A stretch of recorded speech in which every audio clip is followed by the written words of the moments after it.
Let's go to Eric in Winchester. What's up, Eric? How you doing, Dr. John? Partying, E-Money. What are you up to? Oh, not much. Just taking my break at work. There you go. What's up, man? How can I help?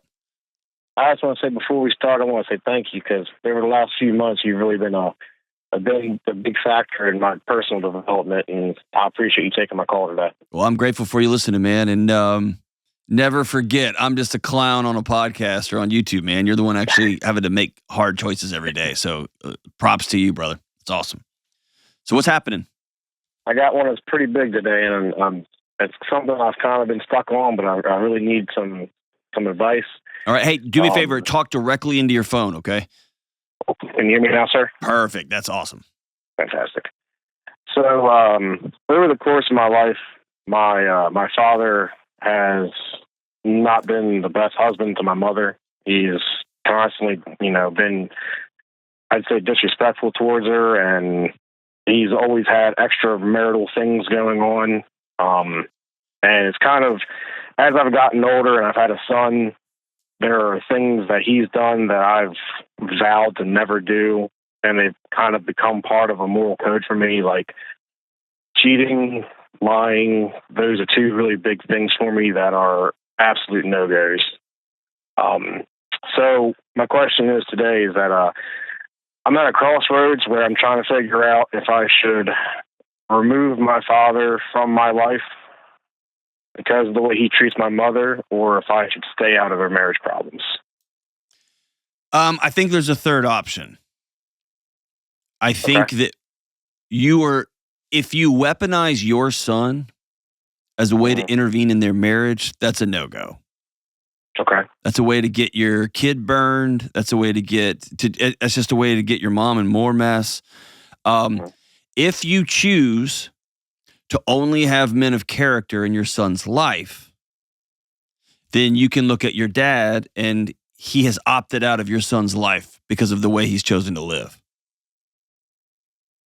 And so that's a different proposition.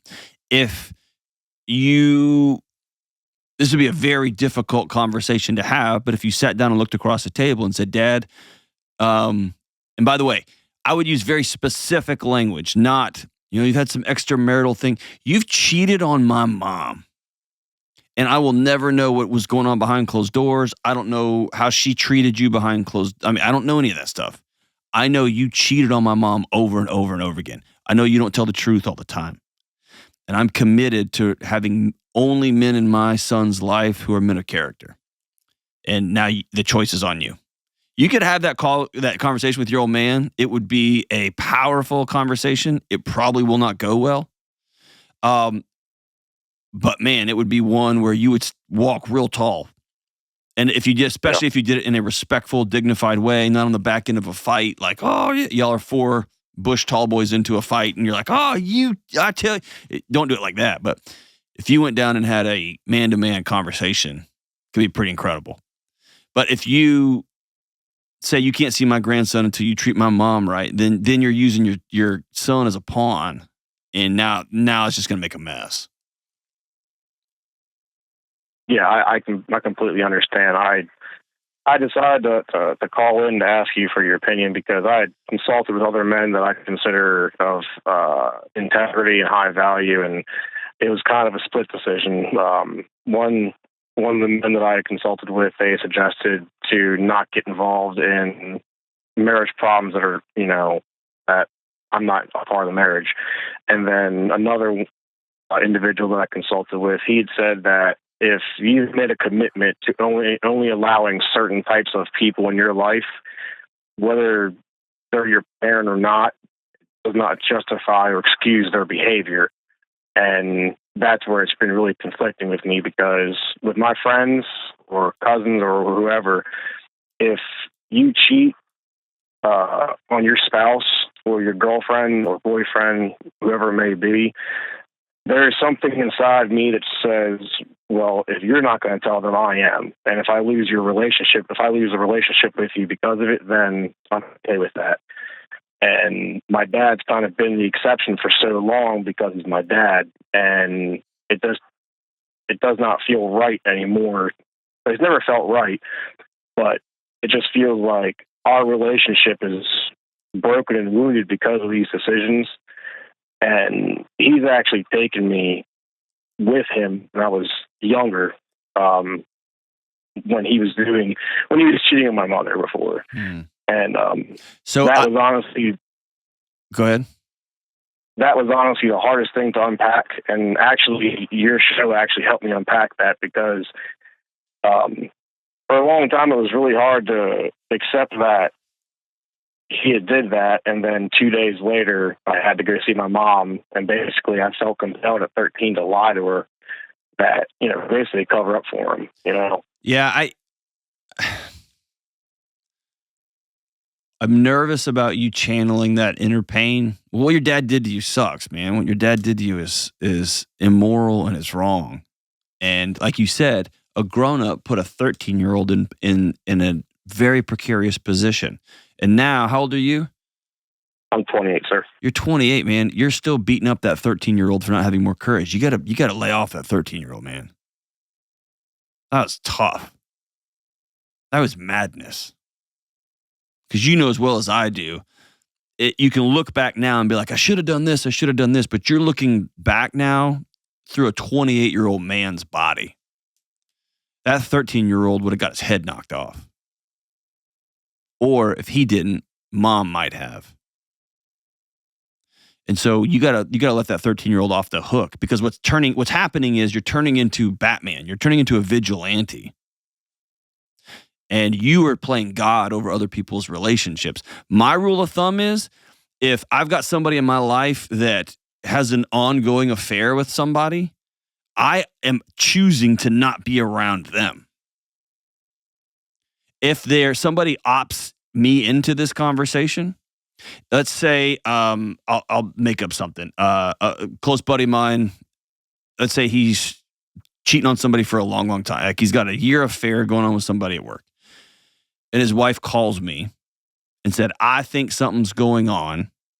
I know you love my husband. I know y'all are close, but I feel like something's wrong. Something's going off the rails. What I would do is I would call my buddy and say, your wife has brought me into this, and she's somebody I care for and be willing to lay down my life for as well, because she's in our gang. You got 48 hours, because I'm not going to lie to your wife. But if she doesn't bring me into that, I'm not going to go around nuking things, because I have this inner 13-year-old that is so pissed at himself for not defending his mom over 15 years ago. Uh-huh. But I am going to opt out of a relationship with that person. I'm not going to hang out with that guy, because I don't hang out with guys like that. Yeah. And you see how in my voice, how simple it is. Uh-huh. You know what I mean? It's just an opt out. And if one of my buddies screwed up and had a one night stand, or found himself like head over heels for somebody for a month at work, I would sit with him, man. I'm not going to abandon you in that. But also, if somebody's having an affair for over a year, they would know. They know me, right? They're my friend. They know what my opinion's going to be on that. They know I'm not going to mince words about that. And so that's number one. Number two is, this is hard for what I'm about to say, okay? But your mom didn't invite you into this. If your mom had called you and said, I need help, your dad's out of control, that's one thing. But you are deciding, I'm going to out-adult my mom. And she has had her reasons over the years for staying with a guy that cheats on her all the time. She's had her reasons for staying with a scumbag for all these years. Do you know what those reasons are? She tells me it's because she loves him and they've been together for so long that she can't see herself being with anybody else. I hate what I'm about to tell you. But she gets to make that choice. She's an adult. That's what one of the individual that I talked to about staying out of it, that's what he said. She's a grown-up. Your choice is, as another grown-up, what are me and my house going to do? Who are we going to be? And that's a harder conversation. It's actually easier in a way to throw grenades, because the explosion is over there. It's somewhere else. And you can feel very self-righteous in doing so because there's harm being done. But if someone doesn't invite you in, someone doesn't look at you and say, help, then it's kind of it's madness. And then you got to deal with your own home, and that hurts, man. It's a bummer. Yeah, my mom's she's coming to me often, asking me things, asking me what I should do or asking me for advice, but she did not open this particular door. I opened it. Right. And now that we're talking about it, as much as I feel like you were right. I feel like I was weaponizing the relationship with my dad and my son because I feel like that's something he would do. And there you go. You see how it happens? You see how it happens without us realizing it? Yeah. Your old man weaponized you against your mom when he was out carousing. And yeah, that's for sure. In a very similar context, you have taken your son and put him right in the same line. It's just a different line. And your dad, I promise you, has some moral reason. He has convinced himself, however delusional and deranged it is, he's convinced himself, well, she never does this and she's always doing this. And so I work hard. I need a little fun on the side every once in a while. He's got a reason. And then strangely and weirdly, and this is how family trauma just rolls downhill without us even realizing it. Yeah, and that's what I'm trying to stop. I've already committed that. I've forgiven my dad for what he's done. Like, I don't beat him up over it. I don't bring it up. I don't ask him for an apology. Because the thing is like, I've heard, things they say, like, there's nothing that can really be done about the past. Like, an apology is not going to help. And an apology would go a long way. If your old man called you and said, I was wrong, I'm sorry. That'd be huge. And he meant it. Like, make no mistake, that would be therapeutic in a way that would be hard to describe. But I want you to pay very close attention to the world you've created. Can I be super direct with you? Is that cool? Yeah. So you have, in protecting the tiny cocoon that is your wife, and you have one kid or two kids? How many kids you got? Well, I'm not married, but okay. I have one son. He's 4 years old. Okay, so you got you and your son. It's you against the world, right? And you've decided, I am not going to be a guy that cheats. I'm not. I'm not going to be a guy that lies. I'm not. But I am going to tell, anytime I see it anywhere around me, I'm going to pick up the phone. I'm going to pick up my social media. I'm going to tell their spouse. I'm going to tell their girlfriend. I'm going to tell everybody. And in a weird way, you've repeated your dad's insistence on blowing up families. You've just decided to do it to other people instead of your own. But the impulse is the exact same. And so healing looks like, true forgiveness. And you haven't forgiven your old man because that 13-year-old is still playing Batman out there. Number one, you got to let your old man go. And that doesn't mean washing your hands of it. He was terrible to you. And I don't like talking bad about people's parents, but your dad was rough on you, man. Put you through the worst. And the second thing is, instead of being somebody who blows up other people's marriages for the sake of, for value and for right, I'm going to be a guy that will do whatever it takes for people I know and love to help them keep things together. Because I'm a unifier, not a blower-upper. You see the difference there? I do, and it's kind of, there's one thing where you said where it's kind of conflicting, so I'm hoping you can kind of help me elaborate a little bit. You got it. About blowing up like other family or other marriages. Like, to me, it feels like if they didn't make those decisions, that it's not me blowing it up, it's them blowing it up. But you don't get a vote. Yeah. It's almost as though you are running around looking for places to insert righteousness into it. And they didn't ask you for that. That makes you a vigilante. The greatest gift you can give is to be an epicenter of such outrageous, insane peace that not if, but when things get off the rails in your friends' marriages, when things get off the rails in your friends' lives, they go to one person that instantly something goes sideways. Like, I got to call Eric. I'm over my head. I'm about to respond to this text. I'm about to DM this person. I got to call Eric. And if they create worlds where don't tell Eric, hey, don't invite Eric because Eric's going to be on radar alert looking for who's screwing up per his judgment. That's not the influence. That's the influence your old man has. But an influence of, now everybody knows where Eric stands. And everybody knows that Eric loves his son like we've never seen a father love a son, ever. That guy's always hugging that kid. That guy's always kissing that kid. That guy's always looking him in the eyes and saying, thank God Almighty that I get to be your dad. Never seen anything like it. And then when their marriages get in trouble, they holler at you. You see the difference, man? Yeah. It's a total shift. It's a total shift. So I have a question about that, like, because through this conversation, it's kind of felt like it feels like a big, suitcase of anger has been taken off my shoulders.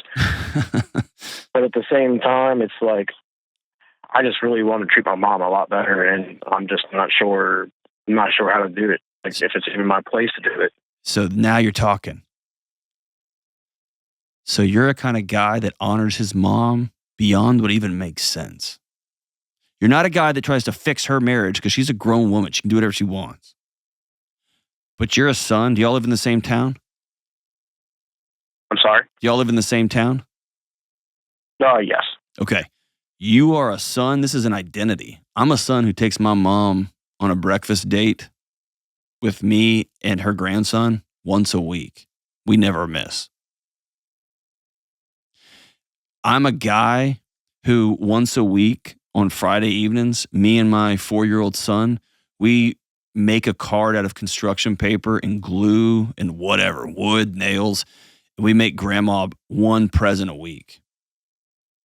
52 weeks, 52 presents a year. And now you're not your identity isn't, I'm a guy that makes sure every marriage is perfect, even though you got a kid and you're not married, right? I'm going to make sure that's not my identity. My identity is I'm going to honor my mom to the point where she has to look in the mirror and say, oh my goodness, this is what love looks like. I am worth more than this. And that's what you can control. The relationship from your side to your mom. You can control your identity. You see the difference there, man? Yeah, I definitely do. It's my mom and I. We've had a rocky relationship, especially when I was a teenager. And, of course, classic guys. When you're 18, 19, you think you know everything. Yes. And you get older. Honestly, the best thing for her and I ever was when I moved out of state, and then I moved back a few years later. Her and I, we grew a lot closer every time. There's a great, I think it's a Mark Twain quote, which is, when I was 14, my dad was the stupidest man on the planet. I'm butchering the quote, but when I was 14, my dad was the dumbest man on the planet. And then when I came back home at the age of 21, I was stunned at how much my dad had learned in 7 years. Right? Mm-hmm. You got some sense and got some wisdom. And I got some bad news for you. The bad news is, as knuckleheaded as you were at 18 and 19, and you're 28, and you can see that with such wisdom and clarity, my promise is that doubles when you're 38 looking back at 28-year-old self. The things you think are right and perfect, and this is the way, at 28, I promise when you turn 40, you're like, ooh, man, I was way off. Way off. And I want to take what you mentioned, that suitcase of anger.